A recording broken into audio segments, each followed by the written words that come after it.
हम लोग एक करंट में नया टॉपिक शुरू कर रहे हैं बाबू, उसका नाम क्या है? जीएसटी को पढ़ेंगे। देखो अभी की डेट में जीएसटी ज़्यादा थोड़ा सा प्रज्वलित है नहीं, जिसको देखो जिसको जीएसटी, और हम भी वीडियो देखे यूट्यूब पे बहुत सा, तो हमको भी लगा कि भाई एक वीडियो थोड़ा डेप में बनाया जाए, और इस वीडियो को अगर पूरा देखिएगा तो मान के चलो कि जितना जीएसटी से लेकर के बात होगा वो सारा बात क्या हो जाएगा, एकदम एकदम क्लियर हो जाएगा। और ये केवल कहने की बात नहीं, ऐसा नहीं कि बहुत बड़ा बड़ा थंबनेल लगा लिए और अंदर देखिए तो कुछ है ही नहीं। ऐसा रहता है कि थंबनेल पे लिखा है कि भाई संपूर्ण ज्ञान, लेकिन एंट्री की है तो पता चला कि भाई टाइम वेस्ट हो गया, कुछ सीखे भी नहीं। तो ऐसा तो बिल्कुल नहीं होगा, अगर पूरा वीडियो देखेंगे तो निश्चित तौर पर एकदम फायदा होगा। और जीएसटी से लेकर के कोई भी क्वेश्चन आएगा तो यकीन मानो एकदम आप बना लीजिएगा और कंफर्टेबल होकर बनाइएगा, कहीं नहीं फंसेगा। क्योंकि अभी जीएसटी का दर जो है चेंज कर दिया गया, 5% और 18% पे आ गया है, और एक 40% के स्लैब में आ गया है। उसको भी देखेंगे जीएसटी कैसे काम करता है, और इसमें वैट क्या होता है, कैस्केडिंग प्रभाव क्या होता है, तमाम तरह की चीज होगा छोटा बड़ा जो आपको समझना चाहिए। और एकदम टैक्स से शुरू करेंगे, टैक्स क्या होता है, टैक्स कौन लेता है, किसके अधिकार में होता है, कितने प्रकार के टैक्स होते हैं, ये तमाम तरह के बाद इस वीडियो में पूरा हम जानेंगे। ठीक है, तो शुरू किया जाए। सबसे पहले किसको पढ़ेंगे बाबू हम लोग? इसको हिंदी में क्या कहते हैं? हेडिंग लगाइए कर।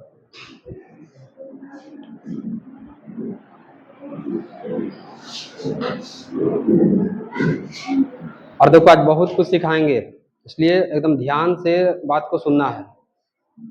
हो गया? देखो सुनो ध्यान से।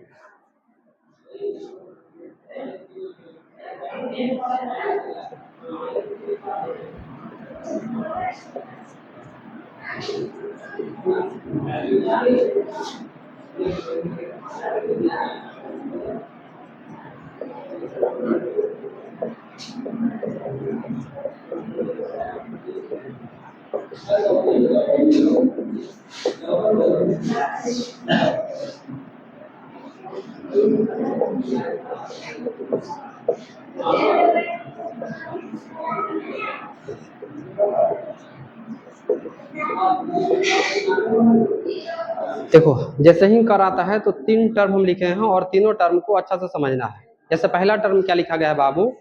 कर के बारे में, तीनों बात लिखे गए हैं, कर के बारे में लिखा गया है। पहला बात ये लिखा गया कि जो कर है बाबू वह सरकार के राजकोषीय नीति का एक भाग है। कर क्या है बाबू? सरकार का एक राजकोषीय नीति का एक भाग है। देखो किसी भी देश में जब वहां सरकार चलता है तो वहां पे 2 प्रकार का नीति बनता है, एक बनता है मौद्रिक नीति और दूसरा कौन सा नीति बनता है? राजकोषीय नीति। देखो ध्यान से दोनों के बाद सुनना, ठीक है? कंसंट्रेट होकर सुनिएगा तो मतलब कि पूरा पूरा बात समझ में आ जाएगा। तो देखो किसी भी देश को चलाने के लिए वहां के सरकार, वहां के केंद्रीय बैंक द्वारा 2 प्रकार का नीति बनाया जाता है। एक को कहते हैं राजकोषीय नीति, दूसरा को क्या कहते हैं? मौद्रिक नीति कहते हैं। देखो मौद्रिक नीति देश के केंद्रीय बैंक बनाता है। जैसे भारत के जो केंद्रीय बैंक है उसका नाम आरबीआई है। मतलब कि किस प्रकार के मुद्रा भारत में चलेगा, किस प्रकार के नोट चलेगा, इस सब जो नीति निर्धारण किया जाता है उसको हम लोग मौद्रिक नीति कहते हैं। क्या उसको बोलते हैं? जैसे अगर महंगाई ज्यादा हो गया है उसके लिए कोई नीति बनेगा, उसको कौन सा नीति कहा जाएगा? लेकिन दूसरा कौन सा नीति बताया गया? राजकोषीय नीति। जैसे सरकार को बहुत प्रकार के खर्च होते हैं, सब्सिडी देना होता है, पेंशन है, सरकारी कर्मचारी को पैसा देना होता है, तो उसको ऊपर खर्च होता है। अच्छा, उस खर्च को मेंटेन करने के लिए सरकार क्या लगाएगा? कर लगाएगा नागरिक के ऊपर। देश के नागरिक को दे रहा है सुविधा तो देश के नागरिक से ही कर लेगा ना, तो वहां से टैक्स लेगा, वहां से कर लेगा। ये सब जो सरकार काम करेगा और इसके लिए जो नीति बनाएगा उसको कौन सा नीति कहेंगे हम लोग? राजकोषीय नीति। तो बताओ मौद्रिक नीति और राजकोषीय समझ में आ गया? मौद्रिक नीति आरबीआई से रिलेटेड है, केंद्रीय बैंक करता हो, और दूसरा कौन? राजकोषीय नीति। अगर ऐसा क्वेश्चन आ जाएगा कि बताओ सरकार के कर प्रणाली निम्नलिखित में से कौन से नीति के अंदर आएगा, तो उसका आंसर क्या हो जाएगा? राजकोषीय नीति। दूसरा है कि सरकार का सबसे बड़ा राजस्व का स्रोत कौन है बाबू? Tax system. देखिए सरकार को खर्च है, कहाँ कहाँ खर्च है? जैसे रेलवे की सुविधा दे रहा है, सरकार पेंशन देता है, सब्सिडी देता है, बहुत प्रकार की सब्सिडी है। उसके अलावा जो सरकारी कर्मचारी वो भी काम कर रहा है, सड़क बना रहा है, बिजली दे रहा है, तमाम तरह की चीज देता है। सरकार को कहीं ना कहीं से पैसा की जरूरत होता है कि नहीं होता है? बिल्कुल। तो इसके लिए सरकार देश के जनता के ऊपर क्या लगाता है? टैक्स लगाता है, कर लगाता है। तो कर से सबसे अधिक सरकार को इनकम होता है, सबसे अधिक। अगर ऐसा क्वेश्चन जाएगा कि निम्नलिखित में से कहां से सरकार को सबसे अधिक आय की प्राप्ति होती है, उसका आंसर क्या हो जाएगा? और हम लोग जो टैक्स चुकाते हैं डायरेक्ट सरकार के एक संचित निधि है, तुमको बताया गया था, संचित निधि में सब टैक्स जाकर जमा हो जाता है। तीसरा बात क्या लिखा हुआ है कि कर सरकार पर देयता सृजित नहीं करता। अब इसको समझना पड़ेगा कि देयता का मतलब क्या होता है। इसको इंग्लिश में लायबिलिटी कहते हैं। क्या इसको कहते हैं बाबू? लायबिलिटी कहते हैं। ध्यान से समझना देयता का मतलब क्या होता है। एक एग्जांपल के लिए समझाते हैं। यहां देखो, कोई भी एक बैंक ले लेते हैं, कोई भी कॉमर्शियल वाणिज्यिक एक बैंक है। जब हम लोग के पास पैसा ज्यादा हो जाता है बाबू, तो हम लोग जमा कहाँ करते हैं? बैंक में जमा करते हैं। यानी कि जमा धारक अपना पैसा कहाँ जाके जमा करता है? बैंक में। अब जब जमा धारक अपना पैसा जाके बैंक में जमा कर दिया तो क्या लगता है बैंक की संपत्ति हो गया? नहीं, बैंक के ऊपर आप लोड दे दिए। एक दिन ऐसा समय आएगा बाबू कि बैंक को आपका मूलधन प्लस ब्याज सहित आपको देना पड़ेगा, देगा नहीं देगा? तो अगर कोई भी ग्राहक, कोई भी जो आम जनता है वो बैंक में पैसा जमा कर रहा है तो बैंक के ऊपर उसको कहते हैं कि देयता सृजित कर रहा है। क्या सिद्ध कर रहा है? देयता। इसको क्या बोलेंगे हम लोग? देयता कर रहा है, क्योंकि बैंक को देना होगा ना। अच्छा, बैंक में जो इतना जो अकाउंट धारी होते हैं उस सबसे पैसा लेकर के बैंक क्या करता है, कुछ पैसा को उद्यमी होते हैं जो कंपनी चलाते हैं उसको पैसा ट्रांसफर करता है। मतलब पैसा देता किसको है बाबू? तो किसको देता है? उद्यमी को देता है, उद्योगपति को देता है। अब उद्यमी से मोटा रकम वसूलता है। जैसे वहां पे परसेंटेज इसका ज्यादा होता है, ब्याज दर उसका बहुत ज्यादा होता है। जैसे आपको 1% ब्याज दे रहा है सालाना, तो उसको से 10% 12% लेता है, और यही उसकी बचत है। अच्छा, वो अगर किसी उद्यमी को दिया बाबू तो वहां से उसको टैक्स प्राप्त, वहां से उसको लगान प्राप्त होगा, वहां से ब्याज दर उसको प्राप्त होगा। बताओ, वो बैंक के लिए देता होगा कि परिसंपत्ति होगा? उसको हम लोग परिसंपत्ति कहेंगे। क्या उसको बोलेंगे? एक बार आप समझो उसको ध्यान से। देखिए, जब कोई व्यक्ति बैंक में पैसा जमा करता है तो वह बैंक के ऊपर देयता सृजित करता है। क्यों? क्योंकि बैंक को उसके ब्याज प्लस मूलधन के साथ सारा पैसा क्या करना पड़ेगा? वो बैंक में जमा करते तो पैसा बैंक का थोड़ी ना हो गया। लेकिन जो ग्राहक होता है उसका पैसा ले करके वो उद्यमी को, बड़ा बड़ा जो उद्योगपति होता है उससे कंसल्ट होता है और उसको पैसा दे देता है। जब वो पैसा देता है तो वहां से उसको मोटा ब्याज प्राप्त होता है। जब मोटा ब्याज, ज्यादा ब्याज प्राप्त होता है, वहां पे बैंक का ऊपर संपत्ति का निर्माण कर, मतलब उस पे अधिकार किसका होता है? बैंक का होता है। यहाँ पे दो वर्ड लिखते हैं। एक हो गया जमा लिया बाबू ही, इसको ब्याज का क्या करना पड़ेगा? भुगतान करना पड़ेगा। क्या करना पड़ेगा? ब्याज का। और यहाँ देखो, उद्यमी को पैसा दिया है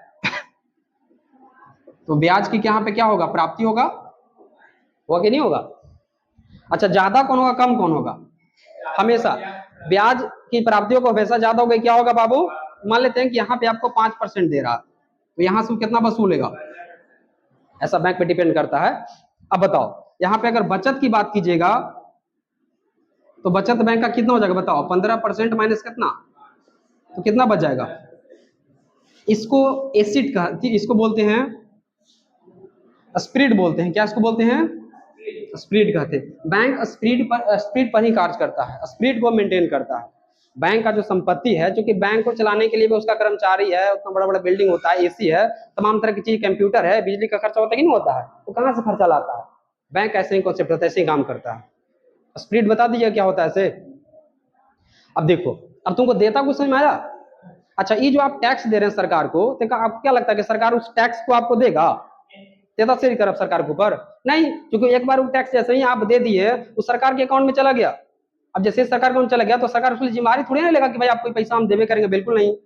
तो जो हम लोग टैक्स के रूप में सरकार को पैसा चुकाते हैं वह सरकार के ऊपर देयता सृजित नहीं करता है। लेकिन अगर आप बैंक में पैसा जमा कर रहे हैं तब बैंक के ऊपर आप क्या सृजित कर रहे हैं? देता। चूंकि बैंक को यहाँ पे जवाब देना पड़ेगा कि मेरा पैसा इतना था, अकाउंट वगैरह होता है कि नहीं होता है, कितना पासबुक वगैरह चलते रहता है, कितना अपडेट है कितना नहीं है, सारा कुछ बताना पड़ता है, नहीं बताता है? तो कुछ देता बात समझ में आया? तो पहले इसको थोड़ा सा लिख लेते, ठीक है, फिर आगे बढ़ते हैं। पहले एरो तक लिखो, बोले लिखिए। कर सरकार का राजकोषीय नीति का एक भाग होता है। कर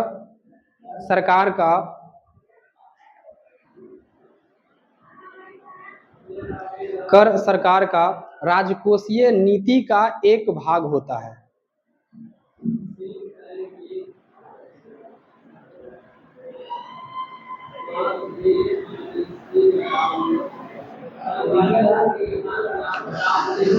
कर सरकार का राजकोषीय नीति का एक क्या होता है बाबू? भाग होता है। दूसरा पॉइंट लिखो, सरकार का सबसे बड़ा राजस्व का स्रोत कर है।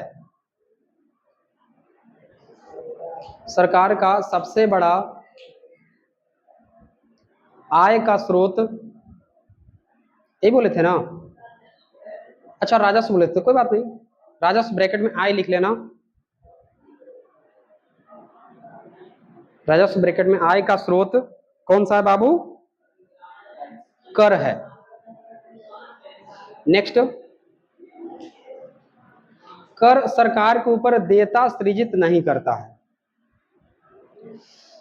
कर सरकार के ऊपर देयता सृजित नहीं करता है।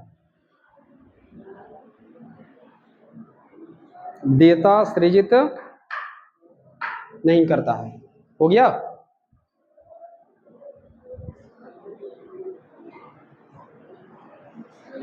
कर सरकार के ऊपर देयता से, इतनों पॉइंट में कोई दिक्कत है? समझा गया ना? चलो आगे, क्योंकि सब छोटा छोटा बात नहीं समझ में आएगा बाबू तो आगे तुमको बहुत दिक्कत होगा। अगला वाली को, कर दो प्रकार के होते हैं।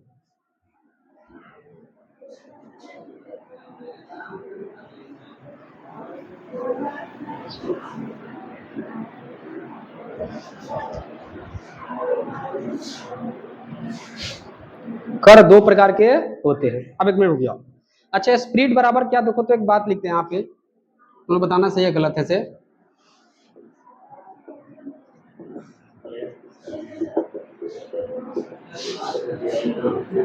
क्या ये बात लिख सकते हैं? स्प्लिट बराबर, अरे जो बैंक को ब्याज की प्राप्ति हुआ माइनस जो पेमेंट दिया, जो ग्राहक को ना पेमेंट दिया, उसको घटाएंगे तो क्या निकल गया? स्प्लिट इसको कहेंगे। इसी पे बैंक काम कर, ध्यान रखना, हमेशा स्प्लिट को मेंटेन करता बैंक हमेशा। तो हम केवल देयता के लिए तुमको थोड़ा बैंक का कॉन्सेप्ट समझा, लेकिन बैंकिंग मेरा उद्देश्य नहीं था समझाने का, लेकिन हमको लगा कि चलो ठीक है, तो जान ही रहा, थोड़ा सा और जान लेते हैं। तो अगर ऐसा आ जाएगा स्प्लिट बराबर क्या होगा, तो उसका आंसर क्या हो जाएगा? कोई दिक्कत? क्या लिखे, कर कितने प्रकार के होते हैं? पहला लिखो प्रत्यक्ष कर।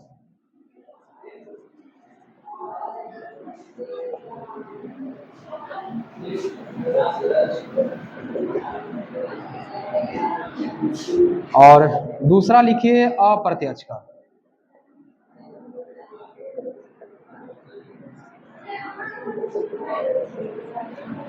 Indirect tax.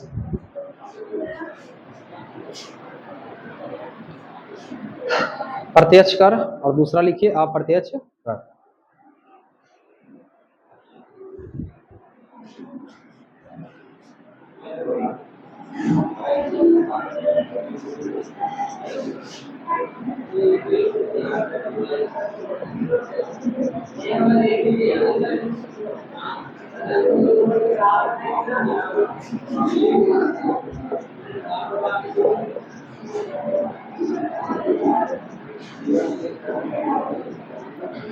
देखिए प्रत्यक्ष अप्रत्यक्ष तब तक नहीं समझ में आएगा बाबू जब तक ये दोनों बात नहीं समझ में आएगा।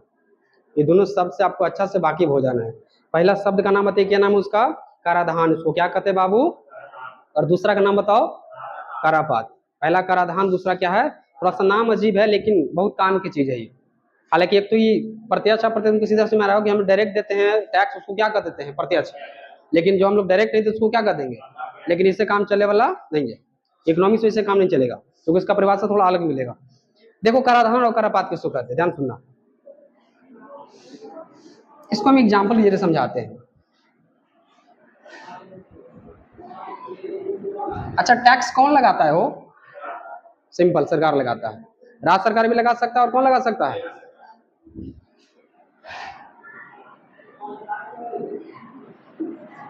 मान लेते हैं कि सरकार कोई कंपनी के ऊपर टैक्स लगाया। कोलगेट बनाने वाली कंपनी है, कोलगेट समझते हैं ना? मान के चलो कि एक कोलगेट बनाने वाली कंपनी है, सरकार उस कंपनी के ऊपर 10% क्या लगा दिया बाबू? टैक्स लगा दिया। कंपनी कोलगेट बनाया, एक कोलगेट का दाम इसका ठहरा बाबू 100 रुपया। कितना ठहरा? 100 रुपया।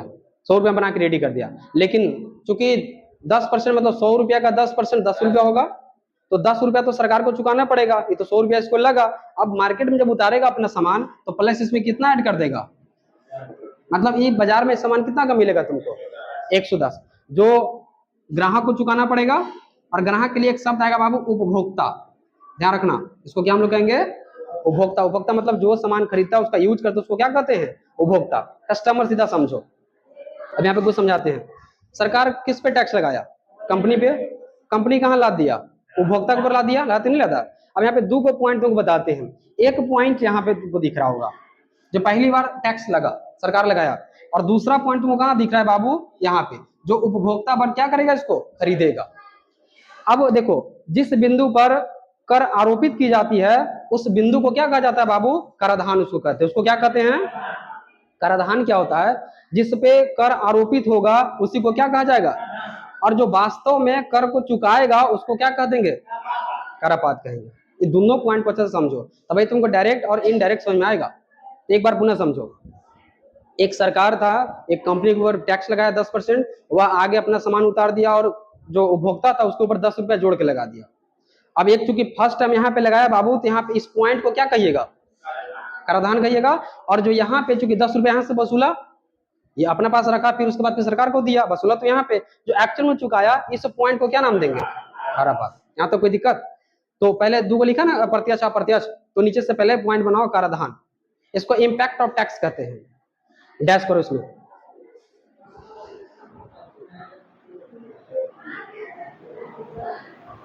इम्पैक्ट ऑफ टैक्स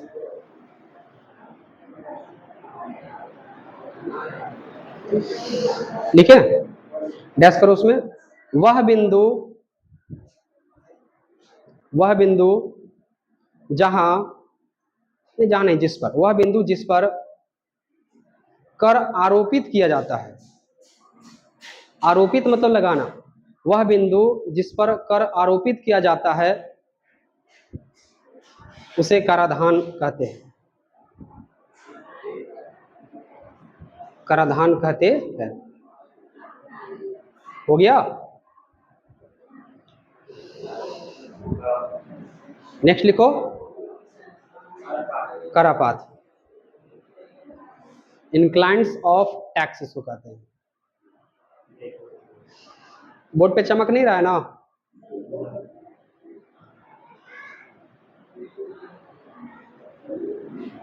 हो गया।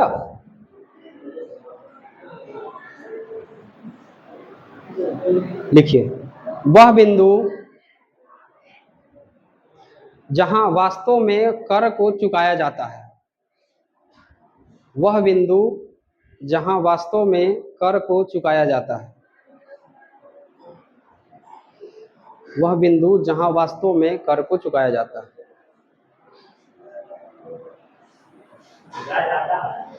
वह बिंदु जहां वास्तव में कर को चुकाया जाता है,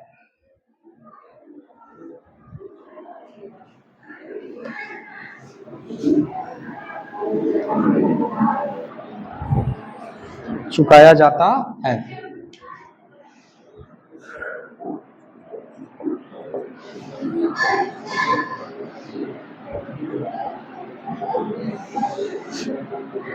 अब देखो, अभी थोड़ा समझना तुम्हारे लिए थोड़ा आसान हो जाएगा, एग्जाम्पल के जरिए समझते हैं।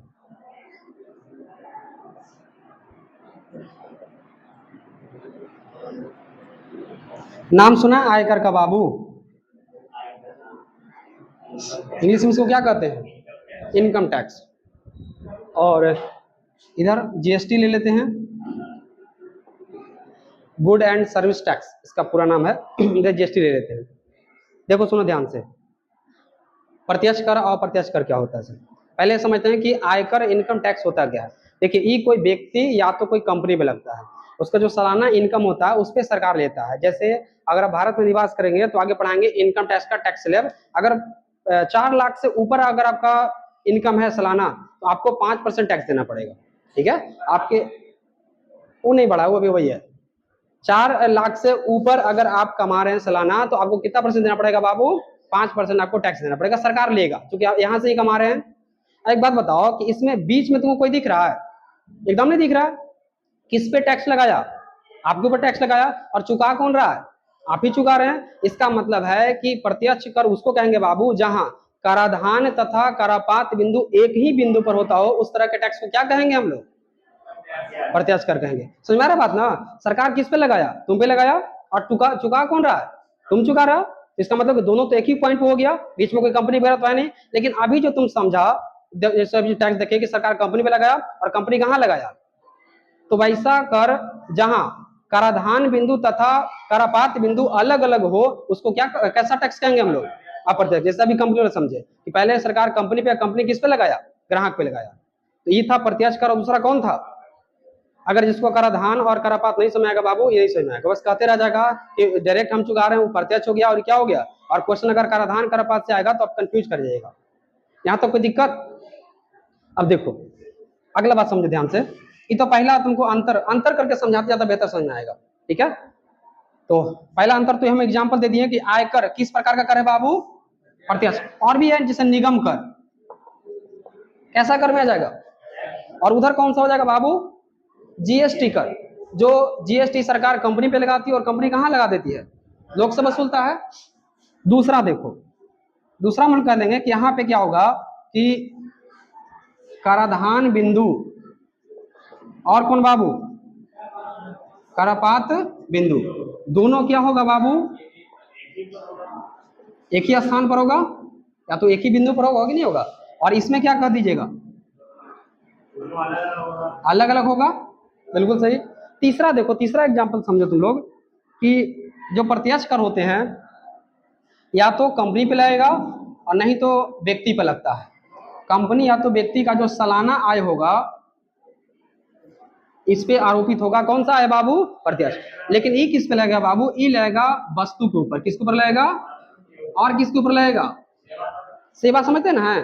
जैसे आप जहानाबाद गए, टेम्पू बैठे और कहीं और चले गए, 5 रुपये आप भाड़ा दे दिए, ये आपको क्या दिया, ड्राइवर सेवा तो दिया 5 रुपये में, क्या आपको 5 रुपये में टेम्पू हो गया, नहीं। आप जहानाबाद गए, तबियत खराब था, डॉक्टर से दिखाएं, डॉक्टर क्या दिया आपको, बद में पैसा लिया, इसको क्या कहते हैं, सेवा कहते हैं। अच्छा दूसरा आप काम कर सकते हैं कि बाजार गए कोई सामान खरीदे, तो या तो आप क्रय विक्रय सामान का करते हो, कोई वस्तु करते हैं, तो किसका करते हैं। और प्रोडक्शन भी यही दो चीज का होता है, उत्पादन भी, उत्पादन भी दो ही चीज का होगा, या तो वस्तु का ना तो दूसरा किसका होगा। पूरा मार्केट में यही दो दिखेगा तुमको, या तो वस्तु ना तो क्या दिखेगा, सेवा, बस। तो ध्यान रखना, ये जो अप्रत्यक्ष कर होते बाबू किस पे लागू होगा, और प्रत्यक्ष कर किस पे लागू होता है, कंपनी या तो व्यक्ति के ऊपर, और कैसा, उसके सालाना आय पर। कोई दिक्कत। आगे देखो, ई अनुगामी होते हैं, और इसको प्रतिगामी कहते हैं। क्या इसको बोलते हैं बाबू, प्रतिगामी कहने का मतलब हो गया कि आपको, आपके ऊपर डायरेक्ट नहीं लगाया जा रहा है, कहीं कहीं से घूम फिर करके आप तक आ रहा है। और अनुगामी क्या का मतलब हो गया कि सीधा वहां से चला आप ही तक आ गया है, ये क्या हो जाएगा, अनुगामी। अगला अंतर इसका है, इसमें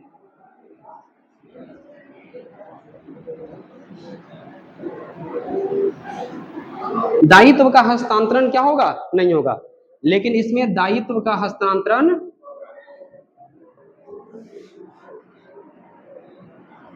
अच्छा दायित्व क्या होता है बाबू, देखो इधर थोड़ा आते हैं। सरकार किस पे लगाया, कंपनी पे, उसको भार दिया ना, वो किसको ट्रांसफर कर दिया, इसी को क्या कहते हैं, दायित्व का क्या बोलते हैं इसको। यहाँ देखो सरकार किस पे लगाया था, आप पे, चुकाना किसको पड़ा। तो आप बताओ कि किसमें दायित्व का हस्तांतरण हो सकता है, किसमें नहीं होगा। इसमें हो सकता है, और इसमें बिल्कुल कंपनी पे लगाया, कंपनी आपके ऊपर लगा दिया। दोनों ध्यान रखना, प्रत्यक्ष कर या तो अप्रत्यक्ष कर, दोनों जो है उपभोक्ता को ही चुकाना पड़ता है, चाहे इधर है चाहे इधर है, दोनों उसी को चुकाना पड़ता है। तो हमको लगता है कि प्रत्यक्ष कर क्या है और अप्रत्यक्ष कर क्या होता है, इससे रिलेटेड जितने प्रकार के प्रश्न देगा, तो अगर इतना कॉन्सेप्ट क्लियर है तो नहीं फंसेगा। कोई दिक्कत, लिखा दे इसको, लिखो हेडिंग दो पहले, प्रत्यक्ष कर।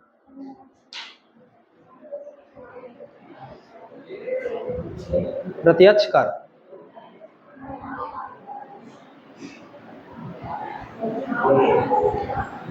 डैश करो उसमें, वह कर जहां कराधान तथा करापात एक ही बिंदु पर हो, वह कर जहां कराधान तथा करापात एक ही बिंदु पर हो, एक ही बिंदु पर हो, उसे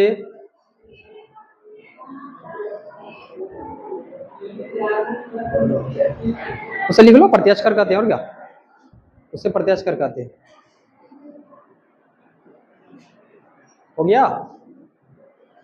और भी कुछ छोटे छोटे पॉइंट नीचे एरो करके लिख लेते हैं, ठीक है, ये सब काम देगा आपको, कॉन्सेप्ट को बनाने में बहुत काम देगा। एग्जाम्पल लिख लो, जैसे आयकर, एग्जाम्पल यहीं पे सटीक बैठ जाएगा। एग्जाम्पल लिखो, आयकर, निगम कर। निगम मतलब कि जैसे नगर निगम का टैक्स देता ना है, उसको कहते हैं निगम कर।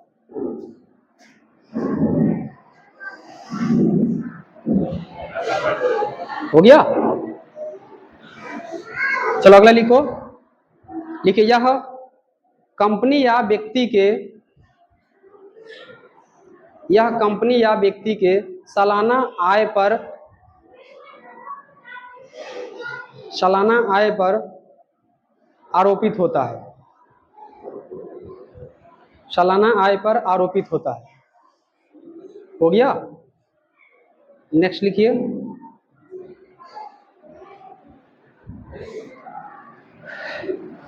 यह अनुगामी प्रकृति की होती है, यह अनुगामी प्रकृति की होती है।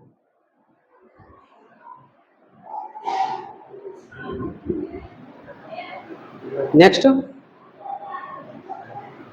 यहां दायित्व का हस्तांतरण, यहां दायित्व का हस्तांतरण, यहां दायित्व का हस्तांतरण नहीं किया जाता है, यहां दायित्व का हस्तांतरण नहीं किया जाता है। हो गया। चलो अब दूसरा सेकंड लिखो, अप्रत्यक्ष कर।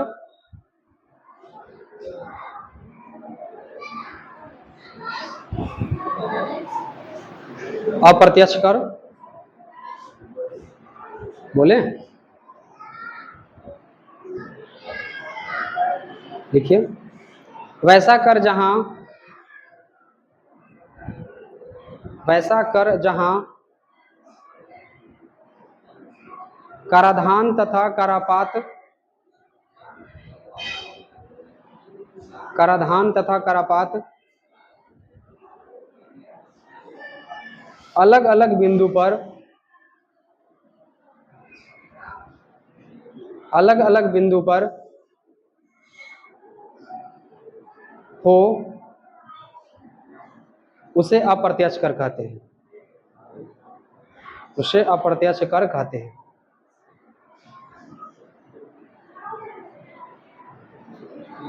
हो गया। एग्जाम्पल लिखिए,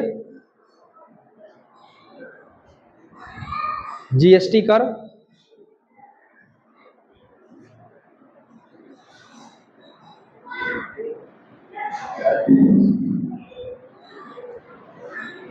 नीचे आरो देख लिखो,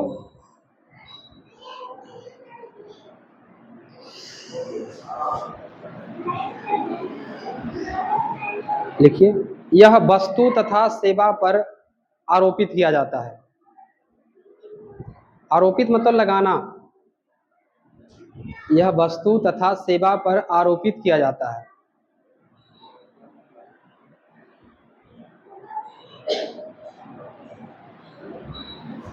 किया जाता है। नेक्स्ट, यह प्रतिगामी प्रकृति की होती है, यह प्रतिगामी प्रकृति की होती है, प्रतिगामी प्रकृति की होती है। नेक्स्ट,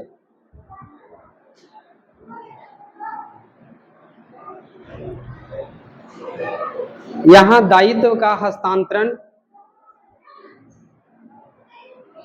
किया जाता है,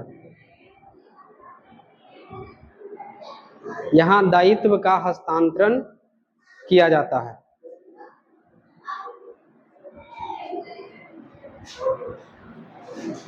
हो गया। तो बताओ, प्रत्यक्ष कर और अप्रत्यक्ष कर समझ में आया कि नहीं आया? कोई दिक्कत? आगे बढ़ जाए। अब देखो, इसके अलावा और भी कर होते हैं,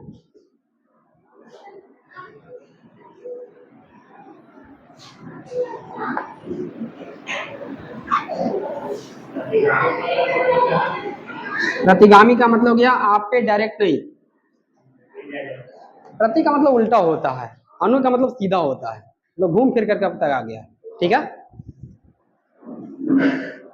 कुछ और प्रकार के टैक्स है जैसे विशिष्ट कर,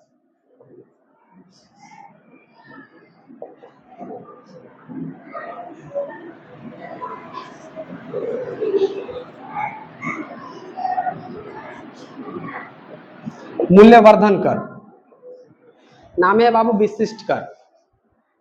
जब कोई वस्तु के उसके भार, उसके आकार, उसकी संख्या, उसके मात्रा के आधार पर उस पर अगर टैक्स लगाया जा रहा है बाबू, तो उसको क्या कहा जाएगा? इतना ज्यादा है, इतना ज्यादा है, इस पर इतना ज्यादा टैक्स लगेगा। समझ लेना कौन सा कर लगाएगा? विशिष्ट कर लगाएगा। और दूसरा कौन सा है?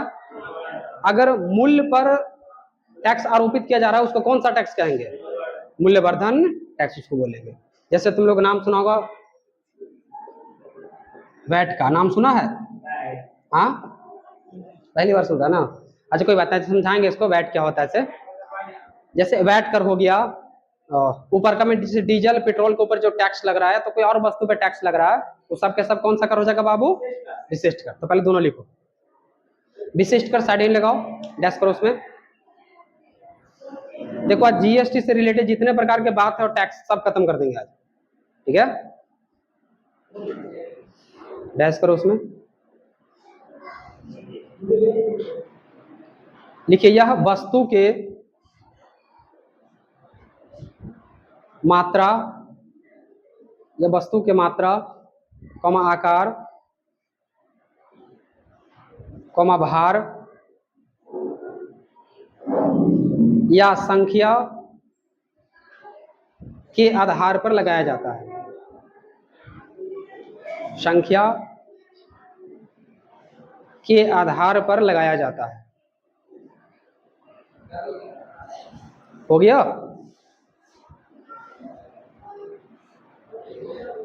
जैसे पेट्रोल पर कर,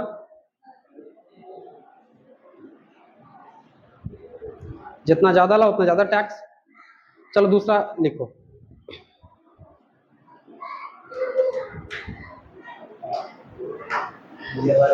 मूल्यवर्धन कर। हाँ, वैल्यू एडिशन। हो गया? डैश करो उसमें, लिखो मूल्यवर्धन कर में, लिखिए यह वस्तु या सेवा के मूल्य पर आरोपित किया जाता है। यह वस्तु एवं सेवा के, वस्तु एवं सेवा के मूल्य पर आरोपित किया जाता है।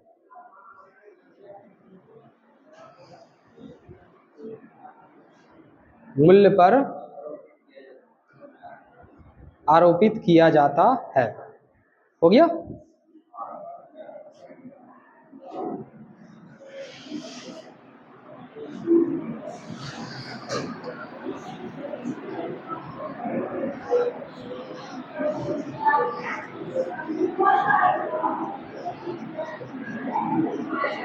देखो एक प्रकार का और टैक्स है जिसको हम लोग क्या कहते हैं, और ये बहुत इंपॉर्टेंट है, क्या बोलते हैं बाबू? अधिभार। क्या इसको बोलते हैं? इंग्लिश में कहते हैं सरप्लस कहते हैं। सरप्लस कब लगता है? देखो जब आपका सालाना आय बहुत ज्यादा होगा तो आपको तो खैर इनकम टैक्स देना ही होगा, उसके अलावा प्लस में एक और टैक्स देना होगा। उस टैक्स का नाम क्या पड़ेगा? मतलब इसको कहा जाता है कि यह कर के ऊपर कर लग रहा है। यह कर के ऊपर क्या लग रहा है बाबू? कर लग रहा है। वही चलते इसका नाम क्या पड़ गया है? सर प्लस बोला जाता है। अगर इनकम मान के चलो कि भारत में है 24 लाख से ऊपर की इनकम है तो टैक्स तो देना पड़ेगा, वो तो इनकम टैक्स में कीजिएगा, लेकिन उसके अलावा और भी ऊपर से क्या देना पड़ेगा आपको? एक्स्ट्रा टैक्स देना पड़ेगा। और जो एक्स्ट्रा टैक्स होगा वो किस रूप में आपको मिलेगा बाबू? किस रूप मिलेगा आपको? सरप्लस। देखो भारत का जो नीति है ना, भारत में आय की असमानता है। जैसे भारत में 10% ऐसे लोग हैं बाबू जिसके पास लगभग 80 से 90% धन संग्रहित है, और बाकी 80% 90% ऐसे लोग हैं जो बाकी 10% में सब धन उसके पास है। इसका मतलब क्या हुआ? इसका मतलब हो गया जैसे कुछ गिने चुने लोग, जैसे मुकेश अंबानी हो गया, अडानी ग्रुप हो गया, ऐसे 10 लोग मिला दीजिएगा तो भारत में जितना संपत्ति है लगभग 90% संपत्ति उसी के पास है। और बाकी 10% संपत्ति है, क्योंकि 10% उससे लोग हैं, तो बाकी 10% संपत्ति है, और बाकी सब 90% लोग हैं। तो कहीं ना कहीं भारत में आय की क्या है, असमानता है। तो भारत सरकार इसको गैप को कम करने के लिए ये सब काम करता है कि जितना बड़ा उद्योगपति होगा उतना अधिक क्या हम लेंगे, तुमसे टैक्स लेंगे, और उस टैक्स को लेकर के अपना खजाना भरेगा, और बाकी जैसे पेंशन के रूप में या तो सब्सिडी के रूप में बाकी गरीब को क्या करेगा वो। अब देखते हैं गरीबी के लिए बीपीएल वगैरह सब कार्ड का सुविधा होता है, क्यों होता है, ताकि उसको गरीबी रेखा से कहाँ ला जाए। इसके लिए यही सब सरकार सब नीति अपनाएगा। अमीर के यहाँ से पैसा निकालो और बाकी गरीब यहाँ दो। अब निकालो का मतलब छीनना थोड़ी है ना, है कोई तरीका से निकालेगा ना, सिंपल। आई बात समझ में। तो लिखो अधिभार, डैश करो।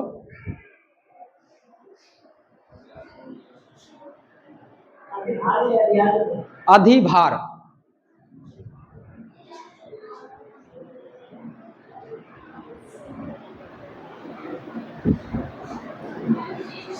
लिखिए, डैश करो इसमें।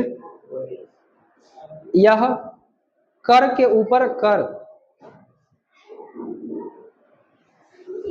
यहां लिखना हो, सॉरी, यहां कर के ऊपर कर, सॉरी, यहां कर के ऊपर कर लगाया जाता है।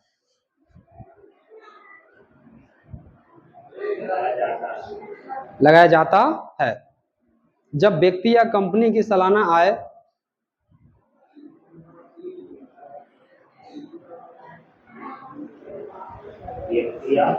कंपनी की सालाना आय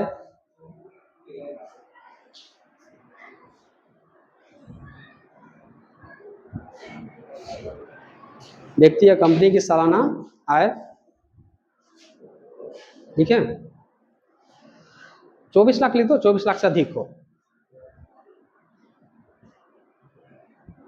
24।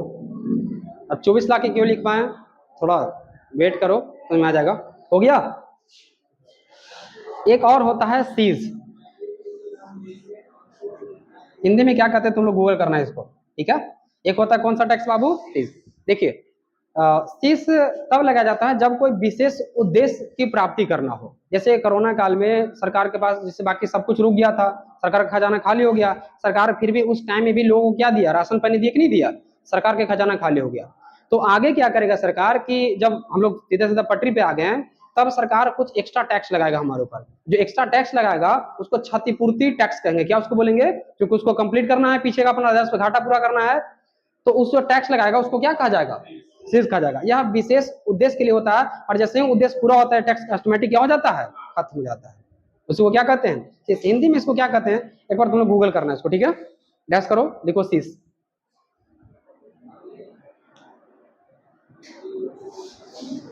लिखिए, यह किसी विशेष उद्देश्य, यह किसी विशेष उद्देश्य की प्राप्ति के लिए लगाया जाता है। विशेष उद्देश्य की प्राप्ति के लिए लगाया जाता है, फुल स्टॉप। जब उद्देश्य की प्राप्ति हो जाती है,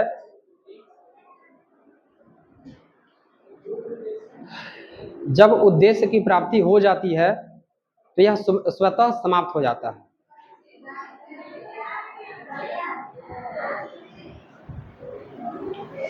जब उद्देश्य की प्राप्ति हो जाती है तो यह स्वतः समाप्त हो जाता है।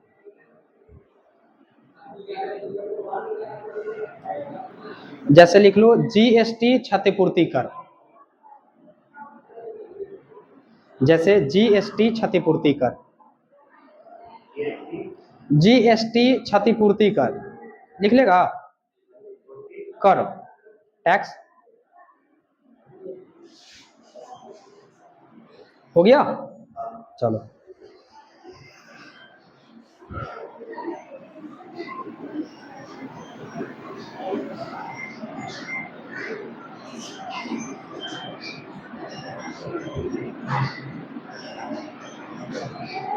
तो अब कुछ टैक्स के बारे में कुछ आइडिया लग रहा है, टैक्स क्या होता है, से कितने प्रकार के टैक्स होते हैं, बता दीजिएगा, कोई दिक्कत।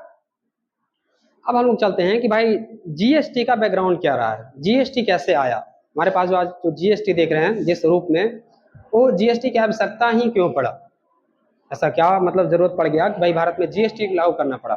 तो देखो जब देश आजाद हुआ था बाबू, तब देश में अलग अलग राज्य में अलग अलग जो है कर का दर था। मतलब उत्तर प्रदेश में टैक्स का सिस्टम अलग है, बिहार में अलग है, तमिलनाडु में अलग है, मतलब एक रूपता नहीं था। ये बहुत बड़ा सरकार के पास जो है चैलेंज था कि भाई टैक्स सिस्टम को कैसे किया जाए, क्योंकि जब टैक्स सिस्टम एक नहीं रहेगा बाबू तो जाहिर सी बात है जो व्यापार होगा उस बाधित होगा। अब मान के चलो कि एक ही वस्तु उत्तर प्रदेश में 10 रुपए मिल रहा है और वही वस्तु बिहार में 8 रुपए मिल रहा है, तो कहाँ ज्यादा बिकेगा? बिहार में बिकेगा, जाहिर सी बात है। उत्तर प्रदेश वाला क्या गलती है बाबू? वहां की सरकार टैक्स ज्यादा ले रहा है, उत्पादन करने वाला को तो कोई गलती नहीं है, जो सामान यहाँ लगा रहा है वो सामान वहां भी लगा रहा है, लेकिन यहाँ की सरकार का नीति थोड़ा उदारवादी था, उसका नीति खराब था। इसको जरा समझने का प्रयास करते हैं। देखो कुछ हम टेबल बनाते हैं, उसको ध्यान से समझना है। एक लाइन पहले लिख लो, तो स्टार देकर लिखना। लिखिए, आजादी के बाद भारत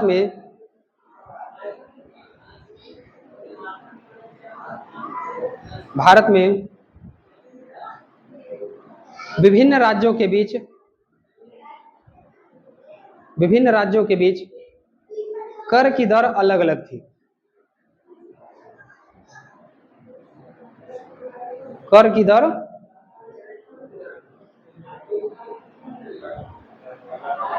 अलग अलग थी। इससे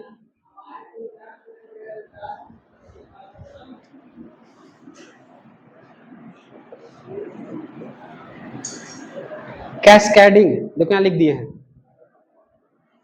इससे कैस्केडिंग प्रभाव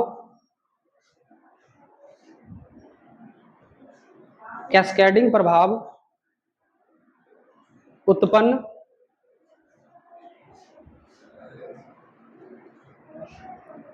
हो रहा था, उत्पन्न होता था, ऐसा लिखो, उत्पन्न होता था, उत्पन्न होता था। अब कैस्केडिंग प्रभाव क्या है, थोड़ा सब्र कीजिए, ठीक है? कुछ हमको पहले समझाने दो, उसके बाद ये भी समझा देंगे। बस ऐसा जान लो कि विभिन्न राज्य में एक ही वस्तु है बाबू, लेकिन उसका रेट क्या है, अलग अलग है। अब जो हम आगे समझाने जा रहे हैं उसको एकदम ध्यान बिल्कुल यहाँ लगाओ, तभी समझ में आएगा।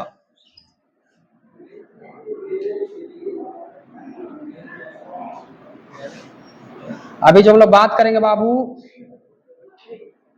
कौन सा कर को लेकर बात करेंगे? अप्रत्यक्ष कर को लेकर बात करेंगे। और अप्रत्यक्ष कर में सबसे बड़ा चुनौती क्या था बाबू? तो कैस्केडिंग का प्रभाव। एक दो बार बोलो, कैस्केडिंग। हाँ, कैस्केडिंग प्रभाव, ठीक है? फिर आ जाएगा पकड़ में, टेंशन लेना। कैस्केडिंग का मतलब क्या होगा? जितना में वस्तु बिकना चाहिए उतना में नहीं बिकेगा, उससे महंगा बिकेगा। इसी प्रभाव को क्या कहेंगे? कैस्केडिंग प्रभाव कहेंगे। अब देखो, ये समस्या हो गया बाबू। अभी समस्या से निपटने के लिए सरकार विचार किया कि क्या किया जाए भाई, देश में एक सिस्टम लाया जाए, टैक्स वगैरह सब कुछ एक किया जाए। तो शुरुआती दौर में एक समिति का गठन किया गया। उस समिति का नाम था बाबू एल.के. झा समिति। उसका नाम क्या था? एल.के. झा समिति। लक्ष्मीकांत पूरा नाम था, लक्ष्मीकांत समिति। क्योंकि एल.के. झा समिति का गठन जो है अनेक बार किया गया है और अनेक उद्देश्य से किया गया है। उसमें एक उद्देश्य क्या था कि जो भारत में जो टैक्स सिस्टम है उसको बेहतर किया जाए। अभी लक्ष्मी झा समिति 1976 में बना था ये, इस काम के लिए। एल.के. झा समिति सुझाव दिया सरकार को कि आप जो है पूरे देश में वैट को क्या कीजिए, लागू कीजिए। वैट क्या होता है? वैट का केवल फुल फॉर्म जान लो,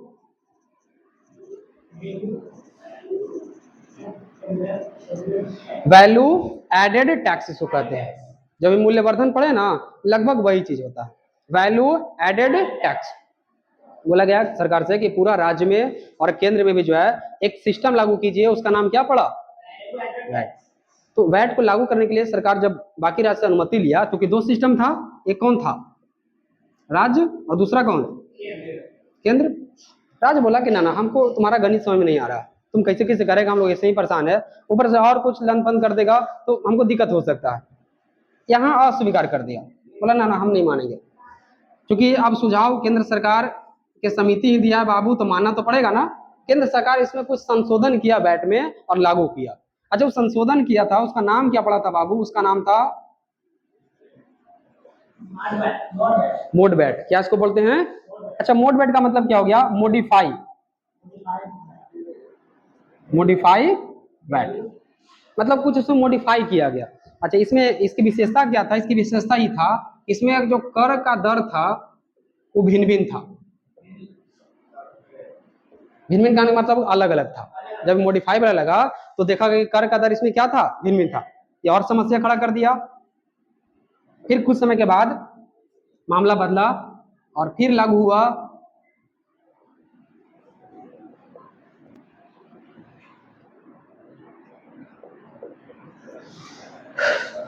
केन वैट। इसको क्या पढ़ते हैं? केन। केन का मतलब सेंट्रल, क्या है बाबू?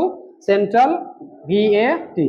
अब देखो किसी को लग रहा हो कि VAT क्या लिख रहे हैं बार बार। देखो एक बार में सब कुछ नहीं समझा जा सकता है, जितना बात बताया जा रहा है उसको ध्यान से केवल सुनो, ठीक है? हम लोग एक बार GST तक आ जाएंगे तो फिर एक एक उठाएंगे कि आखिरकार कैस्केडिंग प्रभाव क्या होता है, वैट क्या होता है, GST क्या होता है। तो पढ़ने का कुछ तरीका होता है, ऐसा नहीं कि तुम एक बार सोचेगा सब कुछ समझ आएगा, तो नहीं समझ आएगा। अब थोड़ा आगे बढ़ते हैं। अच्छा, इसकी विशेषता क्या था? इसमें कर का दर एक समान रखा गया। इसमें कर का दर अलग अलग था। राज को और नहीं पसंद आया, मतलब यहाँ पे राज बोला कि पहले आप लगाइए, हम भी देखते हैं आपका मॉडल क्या है। ऐसे जब ये लगाया तो कर के दर अलग अलग, तो और स्थिति इसका खराब हो रहा था। बोले यही के लिए हम थोड़ी लगाते, ऐसे हम लोग सब खुश हैं। आप अपना जो टैक्स सिस्टम सुधार कीजिए। सरकार सुधार किया और फिर कौन लागू किया? Kent bat. इसमें क्या किया सरकार? कर की दर को। अब इसके बाद जब कहा केंद्र की अब क्या तुमको दिक्कत है भाई, अब तो लगना चाहिए, यहाँ पे केंद्र सरकार एक समिति बनाया। यहाँ पे लिखे हैं, यहाँ पे लिखते हैं, एक समिति बनाया 2003 ईस्वी में। कब बाबू? उसका नाम था असीम दास गुप्ता समिति। इसको काम दिया गया इस समिति को कि आप प्रत्येक राज्य में जाइए और उसकी परेशानी को समझिए, क्यों नहीं लागू करना चाहता है। ये बिल्कुल मोटिवेट किए सबको कि देखो अब तो एक समान हो गया, अब तो कोई दिक्कत है नहीं, सब लोग मिलजुल करके रहेंगे तो व्यापार भी सब कुछ बढ़िया होगा, कहीं कोई दिक्कत, सबको फायदा होगा। इनके बात में थोड़ा मोटिवेशनल बात बोल दी है और लगभग जो राज्य है इनके प्रभाव में आ गया। और पहला राज्य हरियाणा बना बाबू, जो आपने यहाँ क्या लागू किया? इस सिस्टम को लागू किया। और सबसे अंतिम में उत्तर प्रदेश। कौन बाबू? उत्तर प्रदेश। वैट को लागू किया, 2008 में लागू किया था। कब लागू किया था? 2008 में। तो एक क्वेश्चन बनता है कि जो पहली बार वैट को अपने राज्य में कौन लागू किया? तो कौन लागू किया था? वैट क्या है बताया जाएगा, टेंशन नहीं लेना है। GST से पहले का स्वरूप है वैट का था, एक प्रकार का टैक्स सिस्टम ही है। तो सबसे पहले कौन लगाया आपने यहाँ? हरियाणा। सबसे अंतिम में कौन लगाया है? बिहार 2005 ईस्वी में लागू किया था। बिहार में वैट कब लागू हुआ है? 2005 ईस्वी में। अब 2003 में जब इतना मोटिवेट कर दिया, सब राज्य लगा लिया, कोई टेंशन नहीं है। अब 2003 ईस्वी में ही एक और समिति बना, उसका नाम था केलकर समिति। क्या नाम था बाबू? केलकर समिति। अब इसका क्या रोना धोना है? केलकर समिति सरकार को यह सुझाव दिया कि सर एक काम कीजिए, आप जो है अप्रत्यक्ष कर में GST को लागू कर दीजिए। मतलब कितना मना करके पहले वैट लागू करवाया, अब एक नया चीज लेके आ गया जिसका नाम क्या पड़ गया? आपसे क्वेश्चन पूछता है कि बताइए किस समिति ने GST लागू करने की सिफारिश दिया था, उसका आंसर क्या हो जाएगा? केलकर समिति बात बोला था 2003 ईस्वी में। सरकार जब उसके बारे में स्टडी किया, जब केलकर समिति ने पूरा उसको बढ़िया से बताया कि देखिए जितना जो वैट कैस्केडिंग जितना जो है सिस्टम सबको सिंपल कर देगा, एकदम आसान है, कहीं कोई दिक्कत नहीं है। और तुम लोग पढ़ेगा तो तुमको सच पता लगेगा कि GST जो सिस्टम है इस सचमुच में आसान है, बाकी उस सबसे उसमें क्या परेशानी था। लोग सरकार इसके बात में आ गया कि चलो ठीक है भाई लागू करते हैं। सरकार इसके लिए क्या किया? अप्रत्यक्ष GST को लागू करने के लिए सुझाव दिया गया बाबू। तो सरकार 2006 और 7 का जो बजट था उसमें निर्णय ले लिया कि ठीक है हम अगला बार से अब ट्राई करते हैं कि हम अपने पूरे देश में क्या लागू करवा दिया जाए, क्या इसको बोलते हैं बाबू? GST को लागू करवा दिया जाए।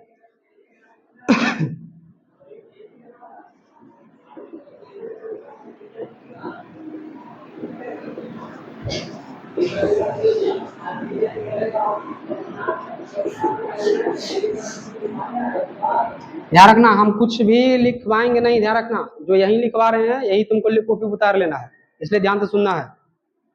तो 2006-07 के बजट में देखा गया कि भाई सरकार राजी हो गया क्या भाई हम जीएसटी क्या करेंगे, लागू करेंगे। और सरकार इसके बाद क्या किया, एक संविधान, एक बिल लाया,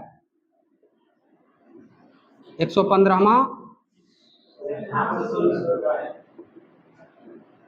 संशोधन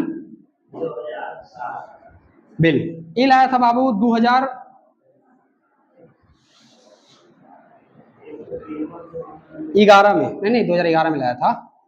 2000 कब लाया था, 11 में। 2011 ईस्वी में जीएसटी को भारत में लागू कराने के लिए एक संविधान संशोधन बिल लाया गया, उसका नाम क्या था, 115वां संविधान संशोधन बिल 2011। अब इसके बाद क्या होगा, कुछ समय बीत गया, 1 साल बीत गया, 2 साल बीत गया, मतलब पूरे तरीका से लोकसभा, राज्यसभा, राष्ट्रपति तक ये मामला गया नहीं, क्योंकि यह बिल ही रह गया। 2014 में सरकार बदल गया, क्योंकि मनमोहन जी का सरकार था। अब 2014 में एकदम सरकार कांग्रेस से किसका आ गया, बीजेपी क्या गया। तो अब एक अगला पॉइंट क्या हो जाएगा कि 2014 में क्या हो गया, और ध्यान रखना जब सरकार बदलता है तो जो भी संसद में बिल वगैरह चलते रहता है वो ऑटोमेटिक क्या हो जाता है, खत्म हो जाता है। फिर से अब नया सरकार आएगा और अपना हिसाब से समिति बनाएगा और अपना हिसाब से सब कुछ बिल वगैरह लाएगा। तो बताओ अब जीएसटी जो चल रहा था थोड़ा बहुत लागू होने के लिए वह स्वतः क्या हो गया, बिल्कुल जो बिल है बाबू स्वतः समाप्त हो गया। अब बीच में बोला कहा कि भाई हम लोग लागू करेंगे, हम लोग लाएंगे, ये सभी काम किया, बढ़िया काम किया। 2014 में सरकार बना, ये सब डिसीजन लिया कि हम लोग 2015 ईस्वी में एक बिल ला रहे हैं जीएसटी के ऊपर, और वो बिल था बाबू 122वां संविधान संशोधन बिल, संशोधन बिल 122वां संविधान संशोधन बिल 2015 में लाया गया और 2016 में इसको पार करवा लिया गया। ये जो बिल है 2016 ईस्वी में क्या हो गया बाबू, पारित हो गया, मतलब लोकसभा, राज्यसभा और राष्ट्रपति का झंडा मिल गया। अब जब पार हो गया बाबू तो इसको लागू करवा दिया गया, और भारत में जो जीएसटी लागू हुआ है 1 जुलाई, अच्छा ये पारित होगा बाबू तो कोई संविधान संशोधन बनेगा ना, 101वां बना था, कौन बना था, 101वां संविधान संशोधन बन गया, संविधान संशोधन अधिनियम,